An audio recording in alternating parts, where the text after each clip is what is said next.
The Bee Who Buzzed Too Much. Written by Chantelle Stieghan, illustrated by Coracas.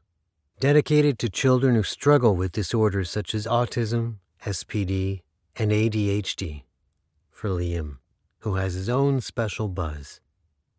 Bees in a hive work well as a team, together as one, just like a machine. Each has their very own small job to do, working together as part of a crew. Except for the queen, who never gets out. No one is special, no one stands out. Until there once was a special young bee who buzzed all about, just bursting with glee. What the others didn't know, and nor did she, was that she'd been made differently. When just a baby in the nurse's care, she was already displaying unusual flair. She buzzed more, she flapped more, and was generally wild. Unlike a regular baby bee child, when she grew old enough to fully flap her wings, she couldn't fly straight and would knock over things. She had lots of energy, that was for sure. Always flying too fast, bumping things to the floor. Bee didn't know where her legs or wings ended.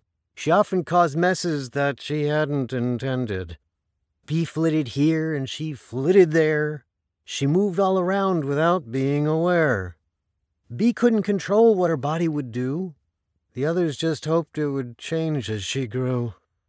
She flew at top speed with no form or grace, a trail of destruction all over the place. The other young bees thought she best to avoid. The nurses and teachers were simply annoyed. She'd sing and she'd hum and she'd chatter and buzz, so much more than any other bee does. The constant flapping would turn some half mad. When she was asleep, the elders were glad. Despite the havoc that Bee caused inside, Queen Bee was in any case still full of pride. For she loved all her babies, however they were. This one was the same, despite causing a stir. Bee made a mess at the slightest of touch.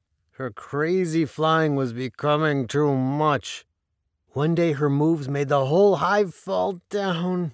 For the first time ever, the queen wore a frown. Their home had fallen. Bee was aghast. It lay on the ground. She flew away fast. She sobbed and she cried and was quite inconsolable. Why was her body just so uncontrollable? Bee was confused about the way that she was. When she asked why, she was just told, because. That's how you were made, and that is okay. You're one of the hive and belong anyway. The situation was looking quite bleak, till a worm came by and began to speak. He was very wise and knew just what to do.